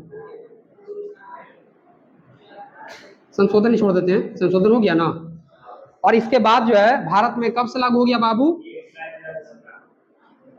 1 जुलाई 2017 को भारत में क्या लागू हो गया। और जो भारत में लागू हुआ यह कनाडा मॉडल पर आधारित है, किस मॉडल पर आधारित है, अगर ऐसा जगह कि भारत में जीएसटी जो लागू हुआ है वो किस मॉडल पर, तो किस कौन सा मॉडल पर है, क्या, नहीं कनाडा मॉडल पर आधारित है। अब फिर से एक बार समराइज कर, ध्यान से सुनना, ठीक है। इसमें ऐसा तो मान के चलो इतना बात तक तो पता रहेगा तो तुम जीएसटी के बारे में सब कुछ बता देगा कि भाई कब से आया, किसको हटा के आया, कौन सा समिति लाया, क्या जरूरत था, और आगे पढ़ेगा तुमको बहुत अच्छा लगेगा। जैसे देखो सबसे पहले देखा गया अप्रत्यक्ष में सुधार के लिए, क्योंकि सबसे बड़ा समस्या था अप्रत्यक्ष में, किसका समस्या था बाबू, कैस्केडिंग प्रभाव का था, कैस्केडिंग प्रभाव का था। उसके बाद फिर जब इसको दूर करने के लिए सरकार एक समिति बनाया, उस समिति का नाम बताइए, एल.के. झा समिति। एल.के. झा समिति ने क्या सिफारिश किया, पूरे देश में क्या लागू कर दीजिए, वैट को लागू कीजिए। अब समस्या था कि भाई केंद्र और राज्य दोनों को मनाना पड़ेगा, केंद्र सरकार तो मान गया लेकिन राज्य सरकार बोला हम नहीं जानते ये सब चीज, हम जैसे उसे ठीक है। अब जब केंद्र सरकार लागू किया तो कुछ मॉडिफिकेशन करके लागू किया, कुछ उसमें चेंजिंग किया, मॉडिफाई किया उसको, उसका नाम क्या पड़ा, मोड वैट, क्या उसको पढ़ते हैं, मोड वैट। इसकी खासियत क्या था कि इसमें कर की दर क्या था, अलग अलग था। फिर उसके बाद कुछ समय के बाद चेंज, जब देखा कि नहीं मॉडल चल रहा है, एक्सेप्ट नहीं हो रहा है सब कोई, तो फिर इसको चेंज किया और उसमें क्या नाम दिया, केनवेट। और केनवेट में इसकी क्या खासियत था बाबू, एक समान टैक्स रखना। अभी बात सबको अच्छा लगा, जब अच्छा लगा तो आगे 2003 में समिति बना, उस समिति का नाम बताइए, असीम दास गुप्ता समिति। अभी जैसे ही लोगों के बीच पहुंचा, क्या दुख सुख है, लोग कहा कि चलो ठीक है जब ऐसा सिस्टम है तो हम भी लगा लेते, कोई दिक्कत नहीं है, सबका साथ सबका विकास। सबसे पहला राज्य कौन सा बाबू जो अपने यहाँ वेट लागू किया है, और सबसे अंतिम में कौन लागू किया है, सब जगह वर्तमान में लागू है। अब तो खैर वैट की जगह पे जीएसटी लागू हो गया है। फिर 2003 ईस्वी में एक और समिति बना, तो समिति का नाम क्या, केलकर समिति। केलकर समिति ने क्या सिफारिश किया कि अप्रत्यक्ष कर में क्या लागू किया जाए बाबू, जीएसटी को लागू किया जाए। अगर अप्रत्यक्ष कर में इस वैट को हटा करके क्या लागू कर देते हैं, जीएसटी तो और सिंपल। अच्छा, जीएसटी लागू करने वाला भारत पहला देश नहीं है। सबसे पहले जीएसटी लागू हुआ था फ्रांस में हुआ था। सबसे पहले जीएसटी कहाँ लागू हुआ है बाबू? फ्रांस 1957 में लागू कर लिया था। और उसमें लगभग जो है 100 गो देश के आसपास था, वो सब अपने यहाँ जो है अपना देश में जीएसटी लागू कर लिया था। तो कैलकट समिति भारत को मोटिवेट किया कि आप कीजिए, जब इतना कर रहा तो अभी कीजिए। क्योंकि भारत सरकार थोड़ा सा मतलब कंफ्यूज था, डर भी था कि वो लागू किए, लोग कहीं पसंद ना आ जाए, सरकार की जाए, बहुत तरह की बात होता है। क्योंकि सब डिसीजन लेना मतलब समझ रहा है ना, सरकार को बहुत तरह के दबाव होता है, कोई ऐसा डिसीजन ना हो जिसके चलते जो है कोई दिक्कत हो जाए। तो कभी कभी उस प्रभाव में आकर के भी सरकार बड़ा बड़ा निर्णय नहीं ले पाती है। जैसे रुपया अगर बंद करना है, ज्यादा परेशान होता है आदमी, लेकिन जो जिगरा क्या, पहले पैसा कंपनी पे लिया जाता था, राज्य अपने हिसाब से ले रहा है, केंद्र अपने हिसाब से ले रहा है।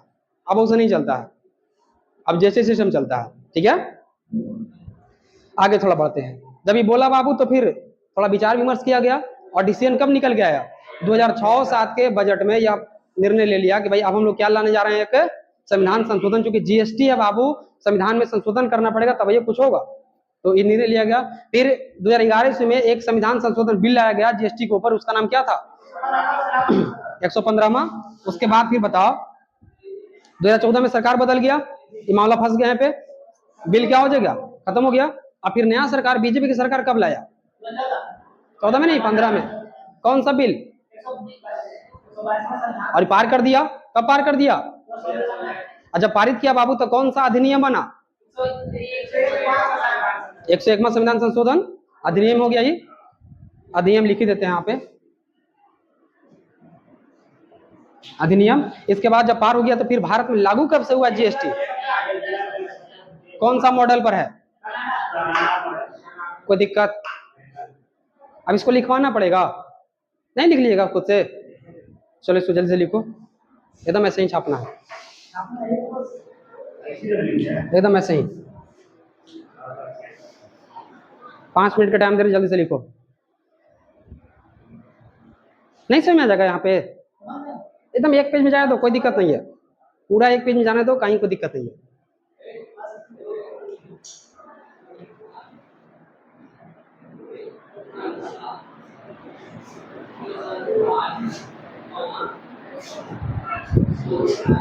जल्दी लिखो।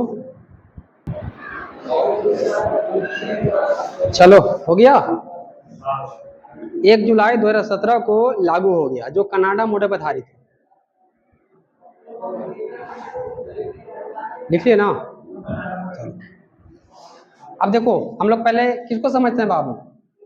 कैस्केडिंग प्रभाव को समझते हैं, उसके बाद किसको देख लेंगे, और उसके बाद फिर किसको देख लेंगे बाबू? बस फिर पूरा मामला क्लियर हो जाएगा, फिर कोई मामला फंसेगा नहीं।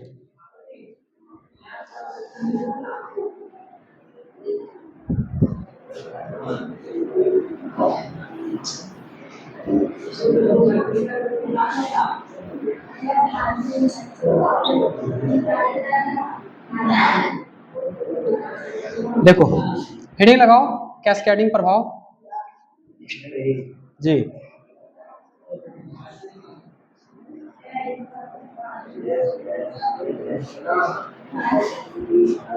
कैस्केडिंग प्रभाव, वीडियो चल रहा है?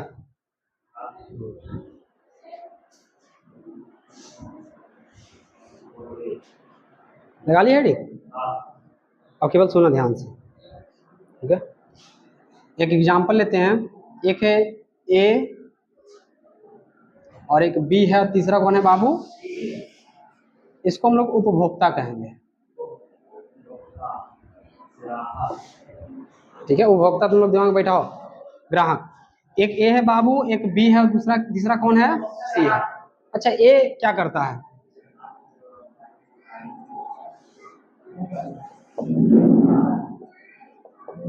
एक कपड़ा बनाता है, क्या करता है बाबू?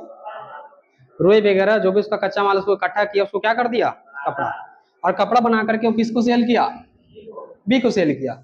ये कुछ करेगा, इस कपड़ा को चीर फाड़ करके शर्ट बना देगा, फुल पैंट बना देगा, टी शर्ट बना देगा, ये जो सामान है उसको बनाएगा, मतलब यह शर्ट बना देगा, टी शर्ट बनाएगा। समझ रहे हैं बात को ना? अब हम एग्जाम्पल के समझाते हैं कि आखिरकार कैस्केडिंग प्रभाव होता क्या है। सपोज कीजिए बाबू कि 100 रुपया कच्चा माल खरीद करके जो है कपड़ा तैयार कर लिया, वो कितना कर लिया, 100 रुपये कर लिया। अभी बेचेगा तो कितना बेचेगा, 100 रुपये में। लेकिन सरकार बोला कि नहीं ना, जब बिक्री कर रहा है, उत्पादन कर रहा है, तो आपके ऊपर हम क्या लेंगे बाबू, टैक्स लेंगे। तो सरकार जो है 10% क्या लगा दी है, जीएसटी भी नहीं बोलना है, अभी केवल क्या बोलना है बाबू, केवल टैक्स। जीएसटी एक प्रकार का टैक्स है, ऐसा समझो तुम लोग, ठीक है। सरकार कहा कि 10% क्या लगा देंगे, टैक्स। तो इसका मतलब है कि 100 रुपया तो बाबू इसका लागत हो गया ना, तो अगला को देगा 100 में नहीं देगा, बल्कि इसमें कितना ऐड कर देगा बाबू, क्योंकि 10%, 100 रुपया का 10% कितना ऐड हो जाएगा, 10 रुपया। मतलब अगला आदमी को जब देगा तो कितना में देगा, समझ रहे हैं बात को। टैक्स रेट बढ़ा कि नहीं बढ़ा, हाँ हाँ बिल्कुल बिल्कुल। 100 रुपया बनाने में नहीं, उसको लगा कि 100 रुपया बेचेंगे ना तो हमको बच जाएगा, बचत हो जाएगा, उस सबसे बात कर रहे हैं। मतलब उसका फाइनल था कि तुम ले जाओ 100 में, बाकी हम समझ लेंगे। लेकिन 100 के अलावा 10% एक्स्ट्रा लगेगा तो 110 में देगा नहीं देगा, ठीक है, फ्री में कोई काम करेगा। अब देखो ये क्या किया बाबू कि मान लेते हैं कि 20 रुपया का मूल्यवर्धन किया, क्या किया, अच्छा मूल्यवर्धन क्या होता है तो बताया कि कपड़ा लिया, उसको काटा पीटा, उसमें तमाम तरह की चीज किया, वो जितना जो काम किया शर्ट बनाने में, जो उसको जो कार्यक्रम हुआ, उसी को क्या कहते हैं, मूल्यवर्धन कहते हैं। उसको क्या बोलते हैं, मान लेते हैं उसको कितना इसमें खर्च हुआ, 110 का उसका कपड़ा, 20 रुपये का जी। अब कितना हो गया टोटल बताओ तो, 100। सरकार कहेगा भाई तुम जब बेचेगा शर्ट को दुकान में, जब तुम बेचेगा बाबू तो तुमसे यहाँ पे क्या लगेगा, 10% टैक्स लगेगा। तब बताओ, जब यहाँ पे 10% टैक्स लगेगा, सरकार इस पे लेगा, तो कितना ऐड हो जाएगा वो, 130 का 10% 13 ही होगा ना, यानी कि वहां जाएगा तो 130 का 10% निकालेगा तो 13 रुपया नहीं निकल के आएगा, गणित कमजोर है का। तो बताओ अब टोटल करो, यहाँ पे कितना ग्राहक को कितना पड़ेगा, 100 कितना 43, 100 कितना का पड़ेगा, समझ में आ रहा बात, ग्राहक को कितना का पड़ रहा है, 143। एक बार फिर समझो ध्यान से, देखो आराम से समझो, हाँ बिल्कुल। अरे ये बेचेगा ना आगे ना, जैसे ही बेचेगा टैक्स दो, जैसे ही बेचेगा टैक्स दो, सिंपल। अब यहाँ फिर सुनो ध्यान से, 3 गो स्टेप लिए हैं, ए बी और कौन लिए हैं, ए को हम ले क्या माना है, कोई निर्माता है, कपड़ा निर्माता है, और बी उसको क्या कर रहा है, मूल्यवर्धन करके कुछ पेन लायक बना देगा उसको, जो कहाँ बेचेगा बाबू, उपभोक्ता खरीदेगा उसको। बताओ इस 100 रुपए में बेचने के लिए तैयार था, लेकिन सरकार क्या कर दे इसके ऊपर, तो कितना में बेचना पड़ा इसको, इसके बाद 110 आया, ऊपर से 20 रुपया खर्च किया, टोटल कितना इसका हो गया रेट, सरकार का गिलाओ 10% टैक्स, तो अब कितना इसको ऐड करना पड़ेगा, तो अगला वो कितना बेचेगा, समझ रहे बात को। अब देखो तुम जरा बताओ कि वास्तव में मूल्य कितना होना चाहिए, वास्तव में मूल्य मतलब कोई कपड़ा पहनेगा 100 रुपया कैसे होगा, केवल कपड़ा पहनेगा। देखो वास्तव में मूल्य कितना होना चाहिए इसको बता रहे ध्यान से, ये तो 100 रुपया हो गया, तो ठीक है, 100 रुपया कपड़ा का हुआ ना बाबू, प्लस में इस पे 20 रुपया का क्या हुआ, मूल्यवर्धन हुआ है, काट पीट के बना है, ये टोटल कितना हो गया 120। लेकिन टैक्स तो नहीं दिया ना, तो टैक्स नहीं दिया, चलो 10% सरकार को टैक्स देते हैं, हटाओ।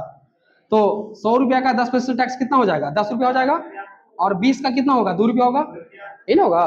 तो 10 + 2 कितना हो जाएगा, 12 रुपया, तो कितना निकल गया हो, 132। लेकिन बिक रहा कितना में, कहीं ना कहीं तो लोचा है। सरकार को 10% टैक्स भी दे दिए, देखो मूल्यवर्धन में दे दिए टैक्स 10%, उसको कपड़ा में भी 10% टैक्स दिए, उसके बाद भी बाजार में जैसे सामान कितना बिकना चाहिए था, लेकिन बिक कितना में रहा है, इसका मतलब कुछ तो लोचा है।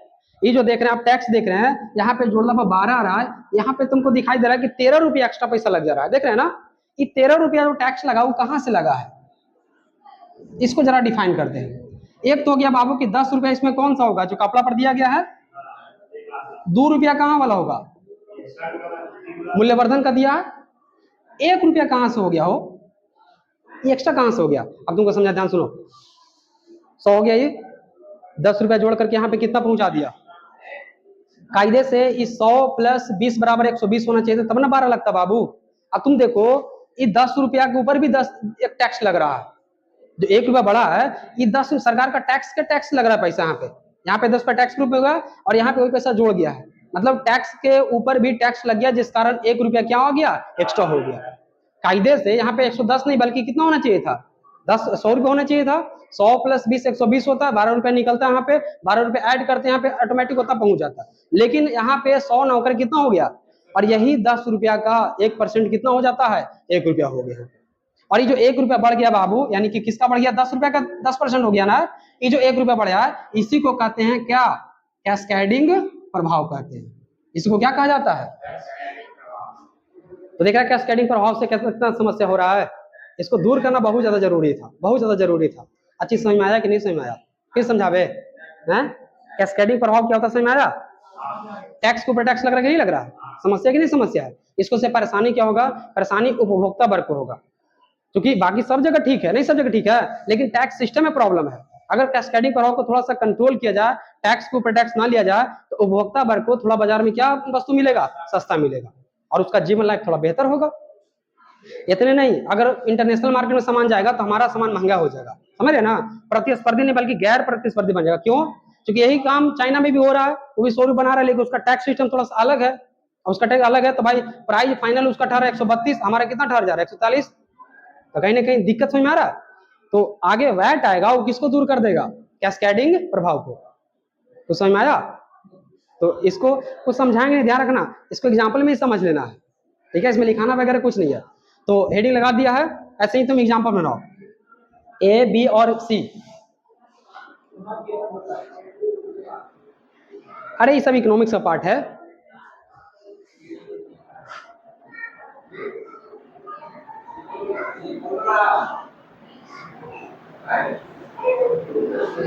पहले ए और ए सी वाला तीनों ऐसा ही लिखना, उसके बाद इसको नीचे से अलग सेपरेट लिखना है। यहाँ लिख देते हैं वास्तव मूल्य,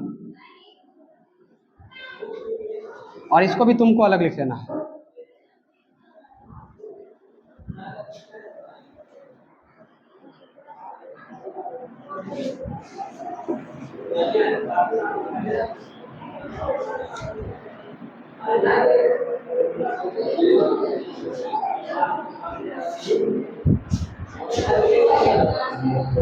जल्दी चलो, ये दोनों सेपरेट लिख लिया ना।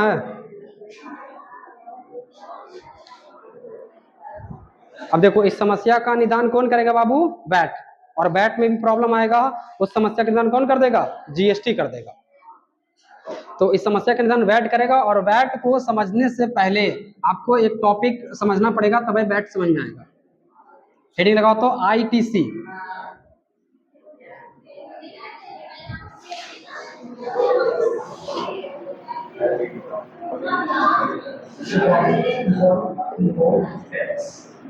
इनपुट टैक्स क्रेडिट, आईटीसी क्या होता है, इनपुट टैक्स क्रेडिट, समझो। हो गया, इनपुट, हाँ,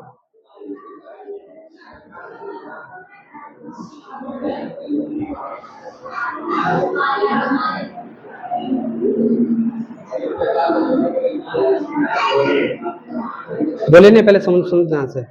अगर पीछे वाला कैस्केडिंग प्रभाव में कोई तरह की दिक्कत होगा, वीडियो दोबारा देखना, और फिर भी ना समझ में आएगा तो फिर हमको बताना, फिर हम कोशिश करेंगे। ऐसा तुम लोग को समझ में आ गया ना। देखो,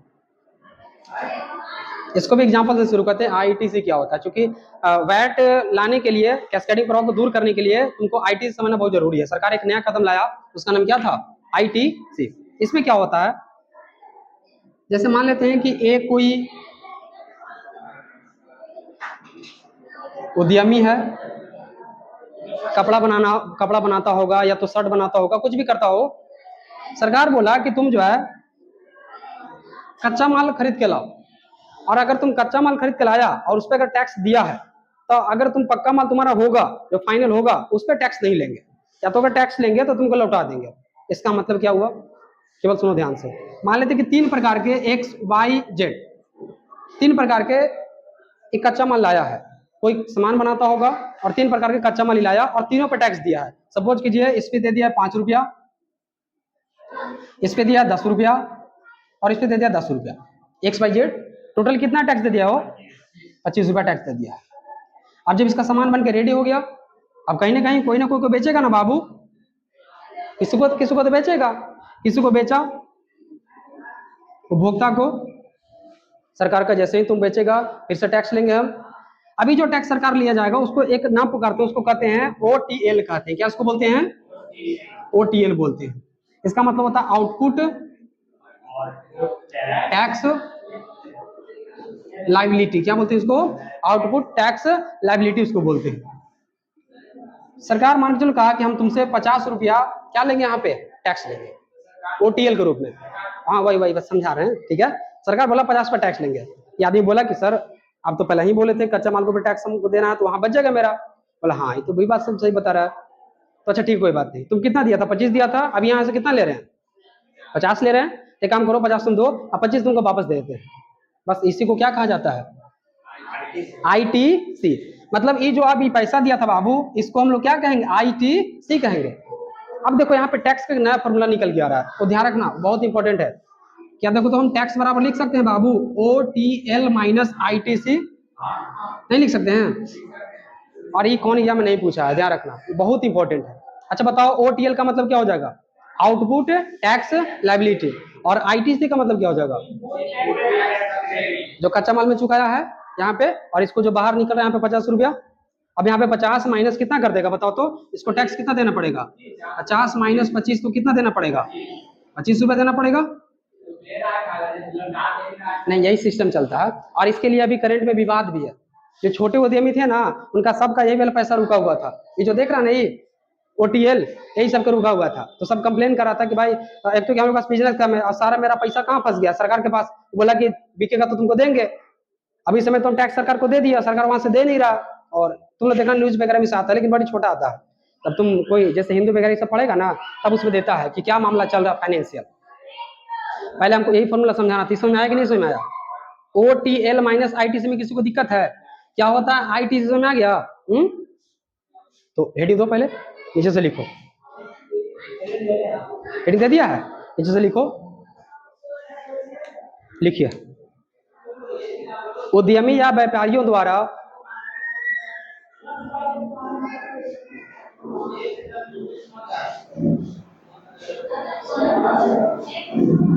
द्वारा लिखा ITC ब्रैकेट में कच्चा माल, ITC ब्रैकेट में कच्चा माल के रूप में दिया गया कर को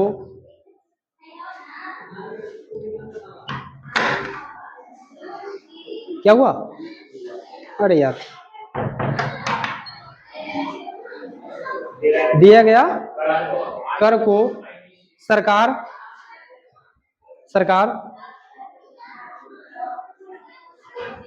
OTL के रूप में, सरकार OTL के रूप में वापस कर देती है, वापस कर देती है। हो गया? तो इसी कॉन्सेप्ट को क्या कहते हैं बाबू? ITC कहते हैं। समझ में आया बात? नीचे से लिखो जल्दी से इसको। उद्यमी या व्यापारी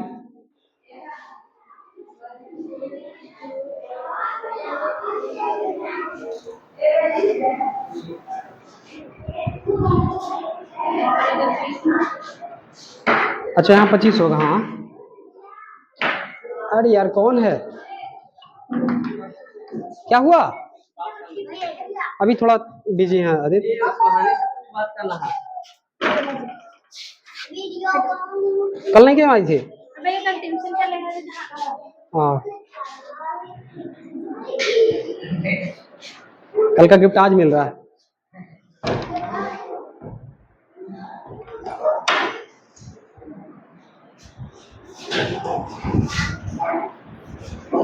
लिख लिए होंगे?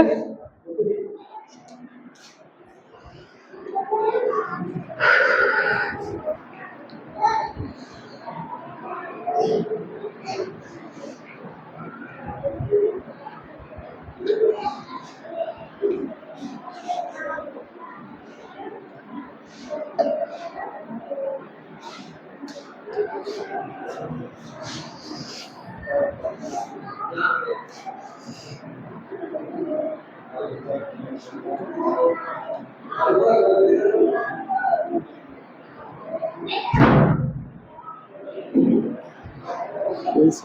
है यार?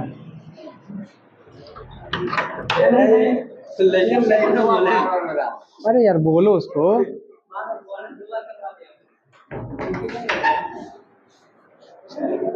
एकदम अजीब अजीब लेकिन है। हो गया?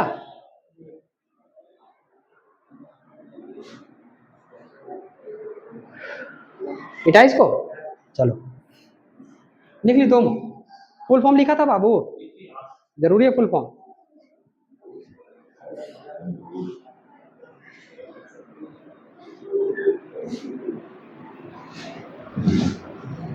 हेडिंग दो वैट।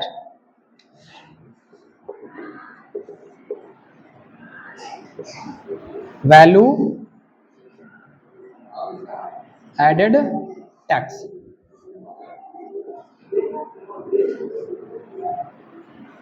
मूल्यवर्धन कर।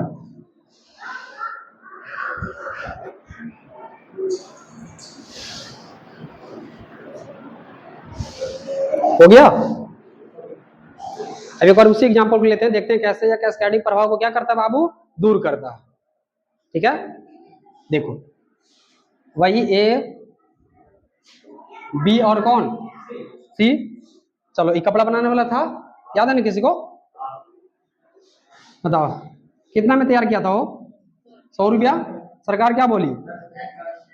10% क्या लेंगे तुमसे, और इस सब के लिए तो 10 रुपया पड़ जाएगा इसका। तो अगला को कितना डिलीवर करेगा? 110। लेकिन अभी 110 नहीं लिखेगा, वैट आ गया ना।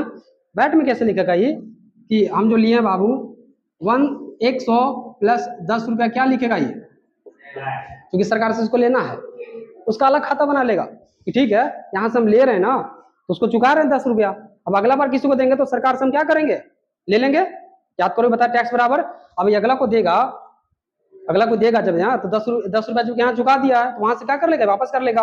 अब ऐसे लिखेगा सरकार का। अच्छा इसमें मूल्यवर्धन भी किया था नहीं, वो कितना किया था? 20 रुपया। तो अब केवल ये दोनों जुड़ेगा, क्योंकि तो इसको वापस आने वाला ना है, भले ही पीछे आएगा कोई दिक्कत नहीं, लेकिन वापस आएगा ना। जिसको अभी समझाऊं नहीं समझ में आएगा बाबू तो ये वाला समझ में दिक्कत होगा। तो अब बताओ इसको कितना पड़ेगा? 100। सरकार का 10% टैक्स लाओ तो लीजिए 10% टैक्स, तो कितना इसमें जुड़ेगा? हो 12 रुपया जुड़ेगा। 120 का 10% 12 रुपया होगा ना। समझ आ रहा बात? तो अगला को जब कितना डिलीवर करेगा बताओ, 120 से 12 कितना हो जाएगा? 132। तो तुमको लगता है कि सरकार अगर थोड़ा सा देखा, इसमें सिस्टम में सुधार किया तो उपभोक्ता के पास पिछला बार कितना पर 143 पर रहा था ना, 143 का वस्तु कितना मिल रहा है? क्यों मिला, किसी कारण मिला? एक बार पुनः समझो ध्यान से, ठीक है? सुनो ध्यान से फिर से, वैट को समझो। यहाँ पहले बताओ कितना में? 100 रुपया, 10% टैक्स। अच्छा सरकार क्या बताया कि अगर तुम कच्चा माल, इससे इसी को कच्चा माल ले लेते हैं तो पहले चलेंगे कि कच्चा माल लिया है तो 10% यहाँ टैक्स दे रहा है। ये अगला को डिलीवर करेगा, जो वापस करेगा सरकार, फिर इसको आ रहा है बस वही में। थोड़ा आगे बढ़ते हैं। 100 प्लस 10 यहाँ कितना ठहरा? अभी 110 नहीं, क्योंकि 110 लिखेगा सरकार तुरंत 10% टैक्स मारेगा और 110 प्लस 20 130 हो जाता। बोला ना उसे नहीं लिखेंगे, ये अपने वाला लीजिएगा टैक्स, ये तुमको वापस कीजिएगा ना। मेरा जो एक्चुअल में पड़ा वो कितना पड़ा है? 100 रुपया पड़ा है। हम 20 रुपया लगा रहे, इसमें कितना हो गया? हमारे यहाँ जो आपका टैक्स मिलेगा वो कितना का मिलेगा? क्योंकि जो वैट सिस्टम आप लाए हैं वो आप ही लाए हैं, वैट का तो नहीं मिलेगा। चलो यहाँ पे 120 हो गया, 120 से 12 जुड़ेगा तो यहाँ कितना मिल जाएगा? आया समझ बात? यही था कौन? वैट। तो तुमको लगता है कि वैट जो है कुछ हद तक जो है सॉल्व किया, नहीं मैटर को सॉल्व किया, एकदम किया। और इसमें भी कुछ परेशानी रहेगा, जो कौन सॉल्व कर देगा? जीएसटी उसको सॉल्व कर देगा। अब देखो एक बात पूछते हैं कि बताओ वैट जो है वह मूल्य आधारित है कि उत्पादन आधारित होता है? सुना ध्यान से, वैट जो काम करता है वह मूल्य आधारित काम करता है कि उत्पादन आधारित काम करता है? जो उत्पादन बोल रहे बिल्कुल सही बोल रहे हैं, क्योंकि उत्पादन का पैसा लौटता है, वैट में किसका पैसा लौटता है? यार जो उद्यमी लोग है, उद्योगपति लोग, उसी के पास पैसा लौटता है। नहीं समझ बात को? वैट जो है उत्पादन आधारित होता है कि मूल्य आधारित होता है? तो इसका आंसर उत्पादन। क्यों? क्योंकि उत्पादन करने वाला कच्चा माल खरीदता है और आगे डिलीवर करता है, उसको कच्चा माल का पैसा वापस आ जाता है। तो जितना ज्यादा प्रोडक्शन उतना ज्यादा वैट का पैसा मिलेगा तुमको, रिटर्न होगा। तो यह किस आधार पर हुआ? अरे ये सब बात तुमसे पूछा जाता है कि वैट होता है किस आधार पर होता है, उत्पादन आधार पर। वैट से किसको फायदा होता है, ग्राहक को फायदा होता है कि उत्पादक वर्ग को होता है। तो सबसे ज्यादा फायदा किसको होता है, उत्पादक वर्ग को। नहीं, ग्राहक को तो होता ही है, लेकिन उससे ज्यादा किससे फायदा हो रहा है, देख रहा सबके सब पैसा बच गया, टोटल पैसा बच गया है। हाँ, ग्राहक को भी हुआ, मैं नहीं कह रहा कि नहीं हुआ है, लेकिन सबसे ज्यादा फायदा किसको हुआ, सारा कच्चा माल में जहाँ दिया था वो टोटल यहाँ से वापस आएंगे तो सबसे फायदा उसको हुआ, वो ग्राहक के 2-4 रुपये उसको 2-4 लाख फायदा हुआ। बात को समझे। तो पहले इसको हेडिंग दे दिया है वैट, पहले इसको लिखो तो जल्दी से। बिल्कुल ऐसा ही, फिर नीचे में लिखवाएंगे।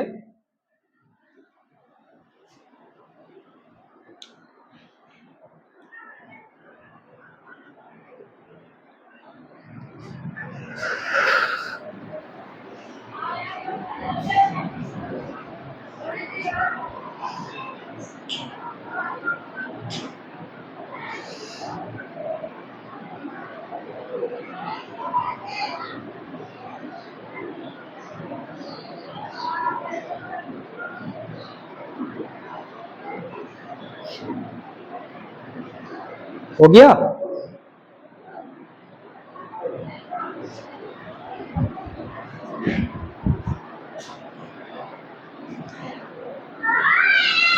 नीचे आ रहा देख लिखो, लिखिए वैट उत्पादन आधारित होता है।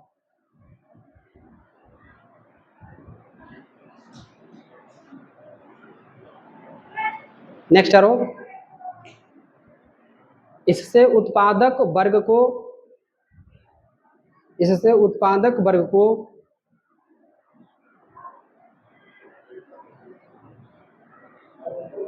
लाभ होता है।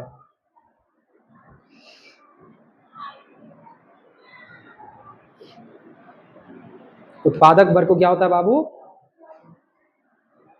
बस और क्या, वैट समझ में आया। अब देखो कुछ टर्म और है, एक दो और टर्म लिख लो, ठीक है लिखो तो वैट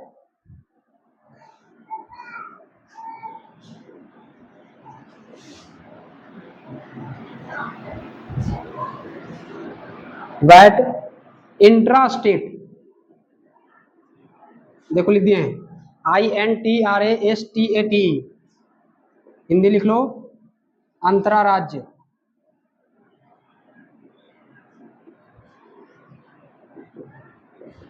तथा इंटर स्टेट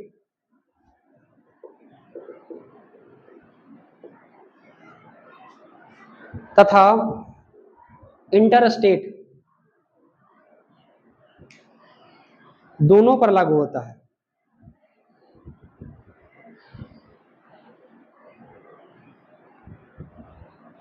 नेक्स्ट आरो, वैट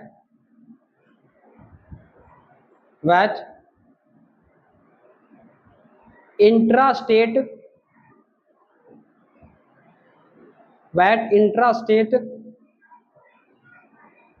व्यापार में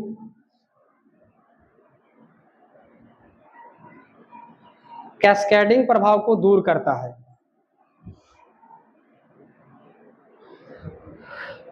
इंट्रास्टेट व्यापार में कैस्केडिंग प्रभाव को दूर करता है, लेकिन इंटरस्टेट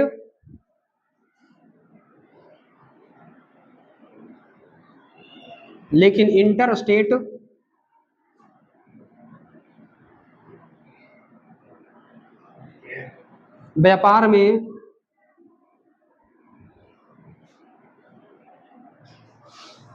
कैस्केडिंग प्रभाव को दूर नहीं कर पाता, कैस्केडिंग प्रभाव को दूर नहीं कर पाता है।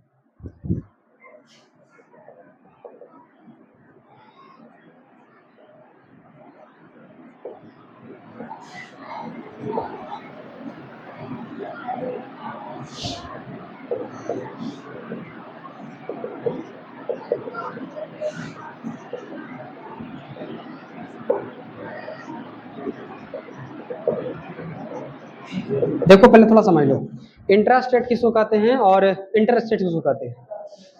देखो इंट्रास्टेट का मतलब हो गया बाबू कि अगर एक ही राज्य में अगर व्यापार हो रहा है, उसको कौन सा व्यापार कहेंगे बाबू? इंट्रा बोलेंगे। हिंदी में क्या कहते हैं इसको? अंतरराज्य व्यापार इसको कहेंगे। लेकिन अगर एक राज्य से दूसरे राज्य में अगर व्यापार हो रहा है बाबू, बाउंड्री पार हो जा रहा है, तो इस तरह के व्यापार को क्या कहा जाता है? इंटर स्टेट कहते हैं। क्या इसको बोलते हैं? अंतर व्यापार, इंटर स्टेट। बात को समझ आ रहा है? तो कैस्केडिंग प्रभाव अभी जो हम लोग पढ़े हैं उसको वैट दूर किया, लेकिन किस प्रकार के व्यापार में किया? बिहार के लिए, उत्तर प्रदेश के लिए। एक राज्य में हो रहा तो कोई दिक्कत नहीं, लेकिन जैसे ही राज्य चेंज हुआ, जैसे ही दूसरी जगह हुआ, मतलब कैसा व्यापार? इंटर व्यापार। तब जो है वैट वहां पे अपनी उसकी सीमा लग गया, उसका लिमिटेशन हो गया। इसीलिए जरूरत पड़ा कि एक ऐसा व्यवस्था लाया जाए जो पूरे देश में जो है एक तरह के सिस्टम को कायम करे। और तब इसके बाद फिर किसका शुरुआत हो जाएगा? और जीएसटी दोनों को सॉल्व कर देगा, टोटल मैटर सॉल्व कर देगा। तो नीचे से स्टार्ट देखिए, पॉइंट लिख लो। इंट्रा स्टेट व्यापार, डैश करो उसको लिख करके।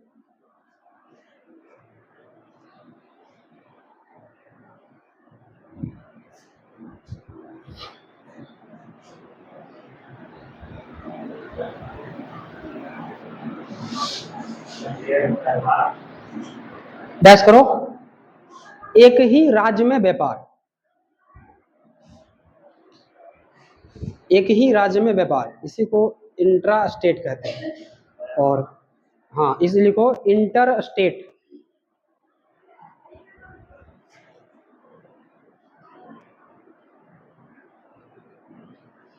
इंटर स्टेट हो गया। इसमें लिखो एक से अधिक राज्यों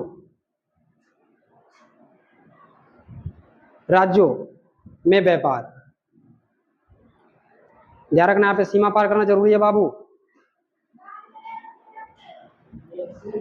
अधिक राज्यों में व्यापार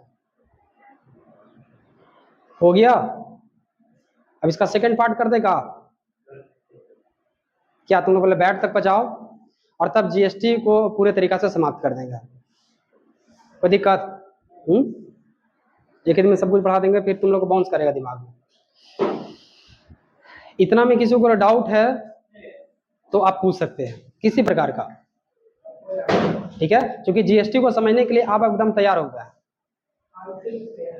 ठीक है? इस तरीका से पढ़िएगा तो जीएसटी का एक क्वेश्चन बनेगा और उसका इतिहास वगैरह सब कुछ आसानी से, मतलब तुमको लगभग नहीं करेगा कि भाई कोई क्वेश्चन बाहर जा रहा है। न्यूज वगैरह सब कुछ बढ़िया समझ में आने लगेगा। दीपक को दिक्कत? एक बार देखो, जब दिक्कत होगा तो कॉपी खोल के देखना है, वीडियो को दोबारा देखना है, ठीक है? एक बार दोबारा देखिएगा, इसको ग्रिप में लाओ। और ऐसा हाईलाइटेड पॉइंट है बाबू कि जीएसटी अभी जो चूंकि मुद्दा चल गया, नया नया सिस्टम आ गया, अगला क्लास में पूरा हम क्लियर कर देंगे जीएसटी को लेकर के, जो करंट से जुड़ा हुआ होगा। चलो तो फिर रोकते हैं।